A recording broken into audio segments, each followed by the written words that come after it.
Good morning, students. Welcome to SBS Senior Secondary School. See, this is our school.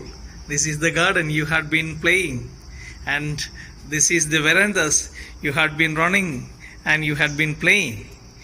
And these are the classrooms. See, all the classrooms and veranda, they are really empty. See, let's see how our school is kept clean and neat. See the captions, they were once written for you to be learned. A new lesson. See the captions. Let's go through the corridors. And this is the area your learning as well as your enjoyment and your life was spent. See, this is the entire block. We can just see how nice and how clean it is. See the notice boards. How nicely they are just kept. All the notice boards were made ready to welcome you. And all the classrooms were also kept really neat and clean to welcome you. And see, each classroom is kept well, nice. See the notice boards, all are decorated and kept ready for you to come back. During this pandemic, we have to stay at home and be ready to wait more. Because when the government decides, till we have to be patient. And this is the time we have to be more careful too about our life and moreover about the safety of ourselves as well as our family. Be safe and sound. Let's see the playground where you had been enjoying once. You are welcome back to SBS Model Senior Secondary School once again. So let's study something today, something new. Welcome to the class. Good morning, students. I hope all of you are well and sound. And today we are going to discuss election and representation from political science of class 11th. It is chapter 3. And let's see what are the topics discussed in the chapter. First of all, let's see that what is meant by the term democracy. It is the first thing that we need to understand. It is defined as Abraham Lincoln. Democracy is a form of government. It is of the people, for the people, and by the people. What do you mean by exactly the definition? It was once studied in class 9 as well as 10. It is meant as, it is a form of government. It is made by the people. That means the rulers are the people, and for whom the government is responsible, to whom the government has to respond. That is for the people, and who is forming the government, that is of the people. That means the people themselves form a government, and it is standing or it will rule for the people, and it is made up by the people. So it is considered as democracy. So let's see, there are two forms of democracies are there. They are direct democracy and indirect democracy. What do you mean by the term direct democracy? In ancient Greece, we studied in lower classes about the nation states. The independent small city states were known as nation states. So they were from Greece. It is the first example that we can see from history of democratic rule. So how the form of government was existed over there. So that we can see that it was directly by the participation of the citizen. So that means it involved the direct participation of citizens actively in the day-to-day affairs of the governing or day-to-day affairs of decision making. The government is meant to make decisions for the country.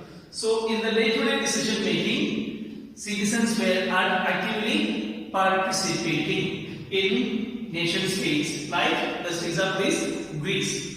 Then another form is called as indirect form of democracy. What is meant by indirect forms? Their citizens elect their representatives and they rule for the people. That means these elected representatives are from us, so that's why they are from the people and they stand for the people. That means they rule for the people. The government is made for the people, and moreover, it is giving its responsibility as well as its sole. The government should be really transparent, and it should. That means transparent means it should be clear to the people that what the government is doing.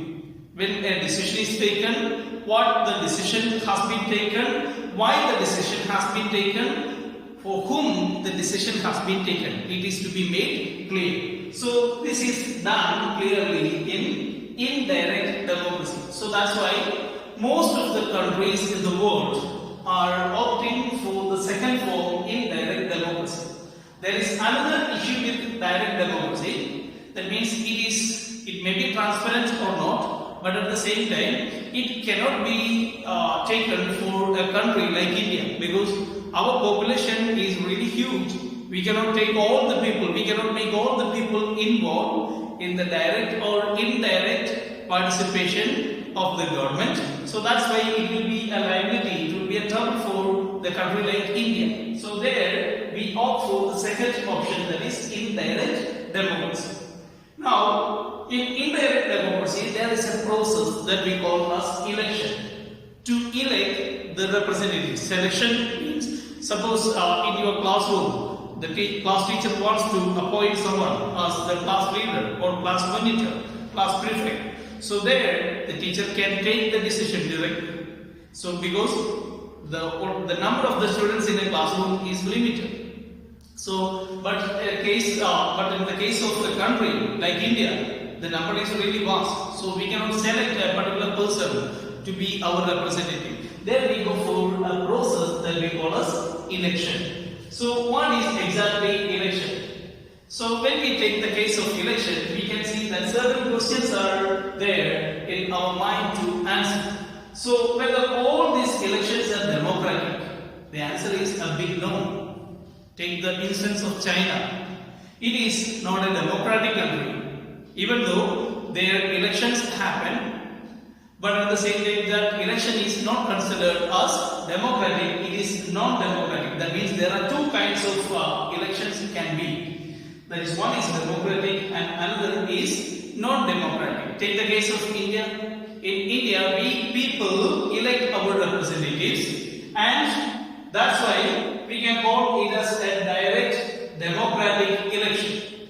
So through the direct or democratic election, it is mainly constitution. That means based on a particular constitution written in each country's situation, based on that particular country's environment, strategy, as well as its foreign policy, and all these things will be discussed in constitution, as well as how to rule. Then who is the government responsible to? And all these things will be clearly dealt over there in constitution. So that makes the law of the country. So that means election should be or based on a particular law or constitution of the country. So that means that elections which are constitutional are considered to be democratic. At the same time, there can be another question. In China, is there no constitution? Sure, there is constitution, but the constitution is made by a party. It is Chinese Communist Party. They prepared this election manifesto as well as election agenda. Who has to stand for the election, that is decided by the party. There may be one or two representatives to represent the constitution, the constituency. but both of them could be from the same party. That means it is a single party system. So there, either one or another would come in the place of this representation. Both of them would do in accordance with the party. That means what the party says, that is to be done. It is not according to the will of the people. It is not according to the choice of the people. So either they are elected or not elected, one will be going to the constitution and constitutional body, and they will be making the rule there. That means it is the rule of the party runs over there. But at the same time, in a democratic country, it is just different. It is, there may be multi-party system or even bi-party system. So there can be 2 or even 3 parties or even 5 parties, 10 parties, or even the number can be innumerable, like in India. So there we can see that it will be based on a particular constitution. So this constitution will say that how the election is to be conducted, who are eligible to vote. So there several questions are there. What is the first question? Whether all the elections are democratic or not. So that we have seen that all elections are not democratic. There can be democratic or non-democratic. The second question is that who is eligible to vote? Who else are considered to be the voters? So the answer is simple. The citizens who are above the age of 18 years, that we call as universal adult franchise.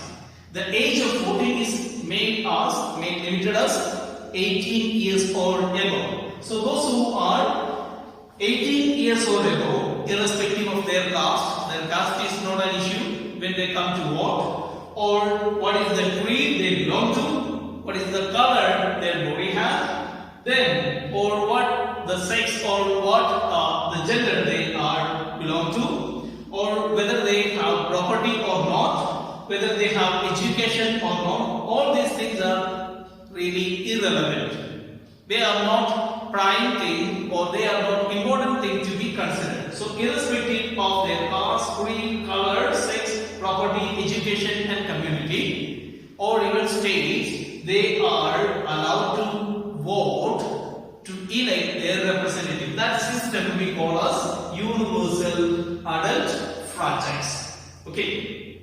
So universal adult franchisement enhance a particular person to vote to elect their representative.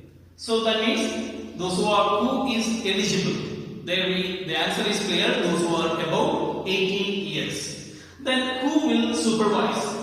So the next question comes as who will supervise the election? So who is supposed to supervise? There is a constitutional body. It should be independent from all the influences of the party or from the government. Otherwise the government can influence to take the decision of this election. It can be taken in their side. That means the ruling party may have a fair chance to lose. This is what we call as free and fair election, that we studied in class 9 as well as in 10. There we studied that the election should be free and fair. There should be a chance for the ruling party, a fair chance for the ruling party to lose. That means even if they are about to lose, they are not supposed to influence the election as well as its results. So that's what we call as who will supervise. There is an independent body that we call as election commission that we have to discuss in the next module.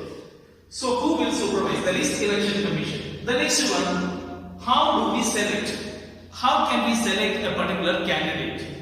So there it is according to the freedom given to the person. That means freedom, right to vote. Each particular person, those who are above 18 years, has given the right to vote. So during election, we can see that each party will come with a manifesto, election manifesto, that we call as election manifesto. There they will declare that what else they are going to do for the country, what else they are going to do for the constituency, what else they are going to do for the people. So accordingly, we just watch it and we see it and we evaluate it, and after that we have to take a decision that out of this 4 or 5 candidates, who is to be selected.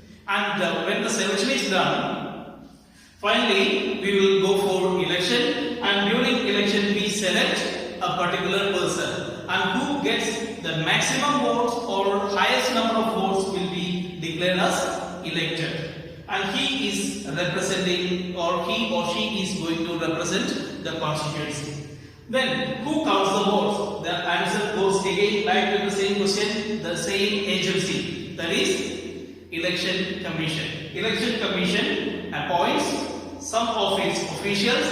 They have a leading role in counting votes. So it should be fair, there should be a fair play. So that's why it is controlled and coordinated by Election Commission. Then next one is, what are the merits of adult franchisement? So we can see that there are 5 things are listed on the board. What is exactly universal adult franchisement? Let's revise that once again. It is the right to vote for the citizens above 18 years, irrespective of their caste, creed, color, sex, property, education, or community. So that we call as universal adult franchise. So what are the merits of universal adult franchise? Let's see that. First one, it's in accordance with the democratic principles.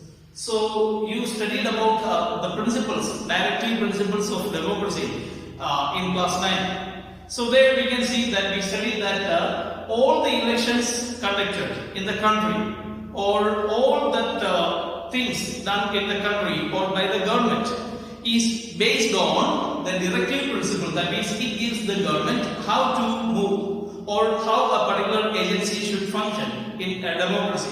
So this is in accordance with the directive principles. That means democratic principles are applied over there. So who are to be there, and how the election is to be conducted. It should be fair, and fair chance should be given to all that candidates. And all these things are dealt with the same topic, with the same thing, that is, it is in accordance with the democratic principles.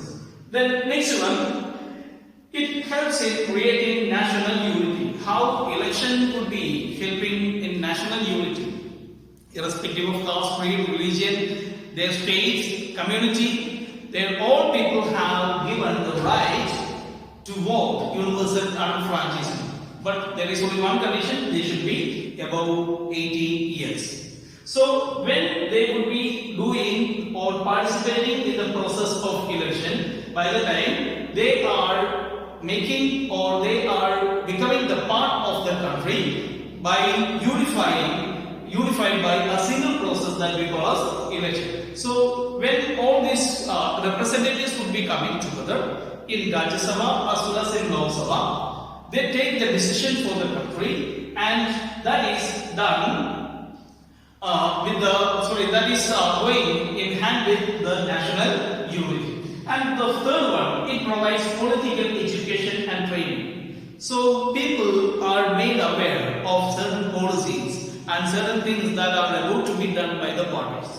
And all these things are declared during election. And people will think of these particular things, what this particular party is supposed to do. Suppose if this BJP or Congress party, they are just contesting each other. Otherwise, Aam Aadmi party is also there. So when the election would be there, these 3 parties' manifestos would be there in front of us.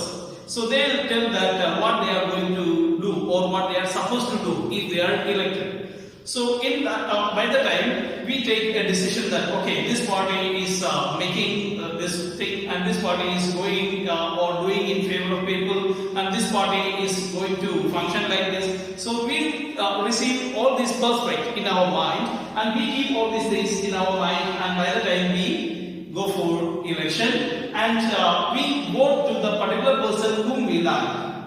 So that provides people an awareness about the country as well as its economy and the policies of this particular parties. So it provides political education, and moreover that trains the coming generation also. That means when a particular person reaches the age of 18, he will get a chance. That means if by the same year, if he would be getting a chance, how to vote. So the training is done. In the coming years also he will be just following the same training that he received once.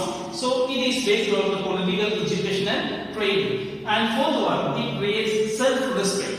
So each particular person, that means whether you have money or not, whether you are rich or poor, that doesn't matter. So each person will get a fair chance to be the citizen of the country.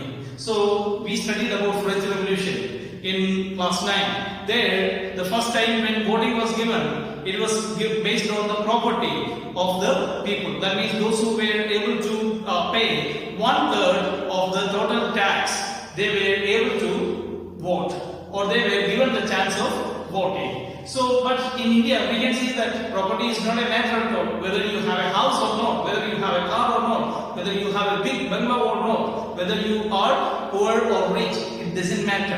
It does not make any difference between you as well as other person. Both are considered equal before the law. So the same equality provides you self-respect. You are respected as a citizen. Then fifth one, it avoids the danger of revolution. So where comes revolution? Where is the chance of revolution? Usually when the people are not satisfied by the rule, by the time there is a chance of revolution, people revolt against the existing rule. So if the people go for election and electing their own representative and the person whom they like, and that would be the choice of the country. So that's why it is in accordance with the will of the people, in accordance with the like of the people. So since they like their representative, since they are ready to receive their representative in that form, so there is no chance, or there is no best continue. The first part we have discussed about the elections and what sort of methods, or what is the method of election in India existed over there. Let's see that. Before that, we have to just see that what are the different methods of election, and what is the method of election, or what is the system of election in India called. So let's start the topic. Method of election. In India, we can see that it is called as FPTP. It is called as FPTP. FPTP. That means first past the post. Those who would be getting more votes will be elected.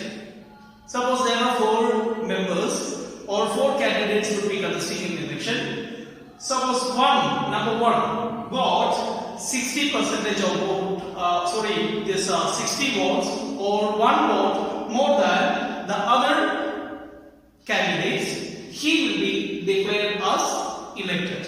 But there is one trouble, that they cannot secure the maximum shares of vote. Shares of vote means the percentage of vote. So the share of vote is in trouble.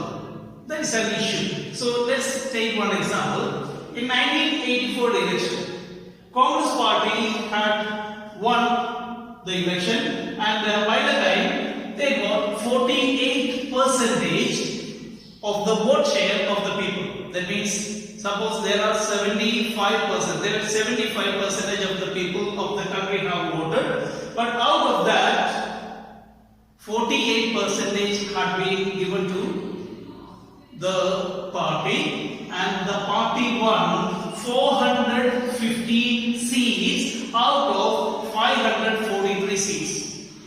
See the situation? That means more than 80% of the seats were given to a particular party, but the party had received only 48% of vote. Suppose there are 1000 people. Out of this 1000, 800 people participated in the election, and these 800 people were given the votes, then the percentage would be 80%. Am I right? But here we can see that out of this 100, 48% have voted, or 48% of the vote share was received by the party, but majority of the seats were given to that particular party, or majority of the seats were elected by that particular party. So they formed the government easily. In last case, last year's election too, the same, the total percentage of the vote share received by the BJP government was not more than 35%. 35% of the total countries, 35% of the vote share of the country was received by the party, but they got the majority of seats in the country. That means the rest of the seats were scattered or redistributed among other parties, and that's why the vote share was not the decision of the majority. So the majority of the people voted, but at the same time the shares of the vote were different. So here we can see that another way is there. This is the solution for this vote share. That is called as proportional representation, that we call as PR system. Proportional representation. Okay. So what is proportional representation? Before the election, it is constituency or constituencies will be declared, and the parties will be exchanging or communicating with the people about their policies through their manifestos as well as direct talk with the people, and they communicate what they are going to do or what they are supposed to do if they win the election. So based on that, people will vote for that particular party. There may be representatives, more than one representative may be there, or even 10 or 100 representatives may be there, but at the same time it is in accordance with the manifesto put in front of the people. They vote for the party. It is not for the representatives but for the party. Their election happens for the party, not for the particular representatives. So this party, according to the vote share, suppose a particular party got more than 60%, that is considered as the Indian majority required. If a particular party secures more than 60% or 61% or 70% of the total vote share, they will be given the seats in the parliament in accordance with the vote share they receive. A party received 12%, that means 12 representatives. Out of, suppose there are 1,000 representatives are there. Out of this 1,000 or even 100, suppose 100. Then if it is 100, then 12 representatives will be given to the 12%, the party that received 12%.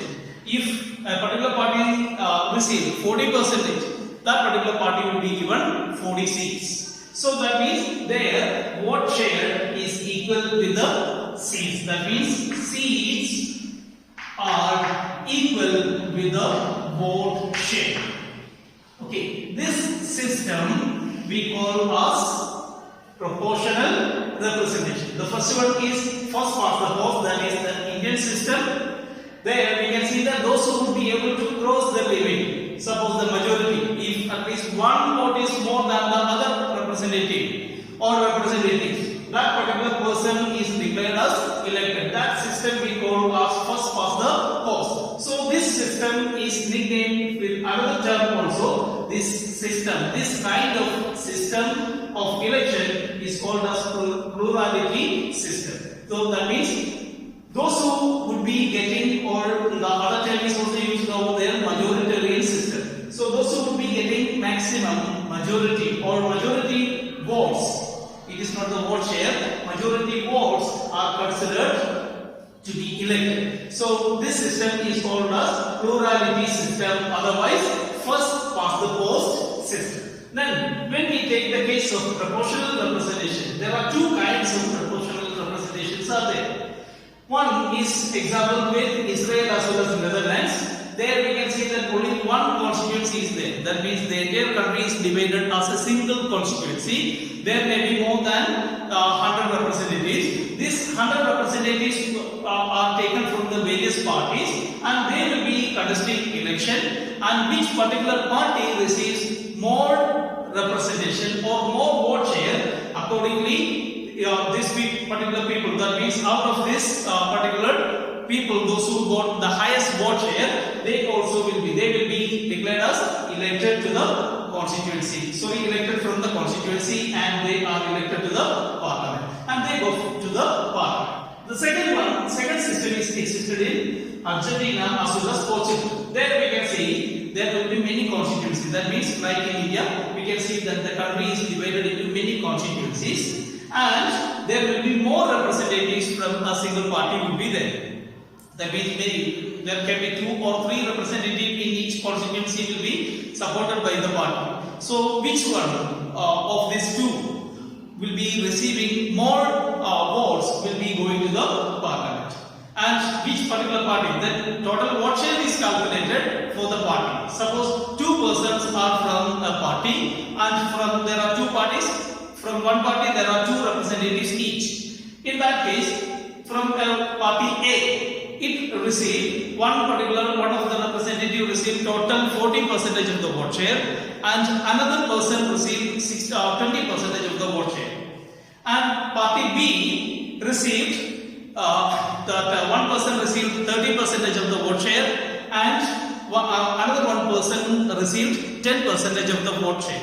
That means party A received total 40 plus 20, 60% of the vote share. That party will be considered as elected as the first prior representative. That from that party will be going. That means the person who received 40% will be elected as the first representative. Then from the party B, there another person who received 30% of the vote. So there that particular party's vote share is 40. 30 plus 10, that is 40%. That particular party's vote share will be given to the person who received more.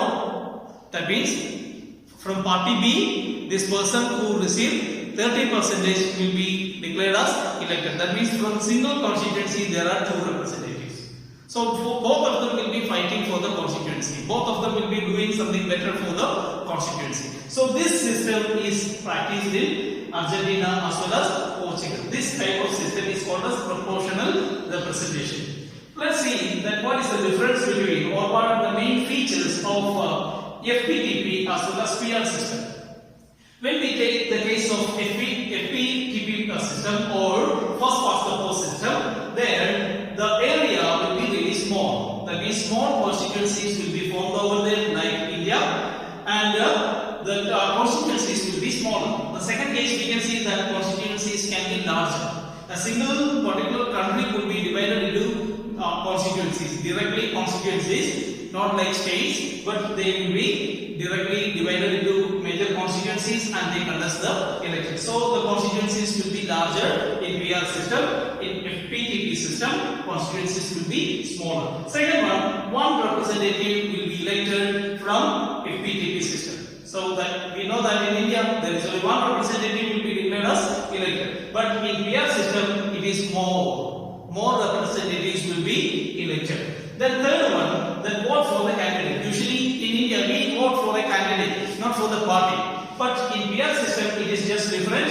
It is vote is given to the party as well as the policy given by the party. Then fourth one, party or parties may get more seats than share. Okay, so here that we have seen the example, the vote share was 48%, but the seats were 450. So this situation happens in FPTP system. More than the vote share, the number of representatives may be there. That means if we take the number of percentage of the representatives, it is 80%, but the total share of vote received by the party was 48%. So this system happened. This system has such a problem. And the other one we can see that seats ask for the share of vote. How many or how much vote share is received by the party, that much seats will be allotted. That means it will be proportionally equal. That means number of seats as well as the vote share will be equal. The same percentage will be there. If they have received 50% of seats, the 50% of the vote share will be there. Then next one, candidates may or may not get majority shares. So here the trouble is that if one particular candidate has won the election, suppose he got 40%, that means 60% of that particular constituency rejected him. That's a true. But at the same time, he got 40% and another got 39% or 38%, and likewise it goes distributed. So finally, the trouble is that the person who got 40%, but at the same time he may not be elected by the will of the people. Only 40% of the constituency have elected him as the representative. But then too, we have to declare him as the person elected.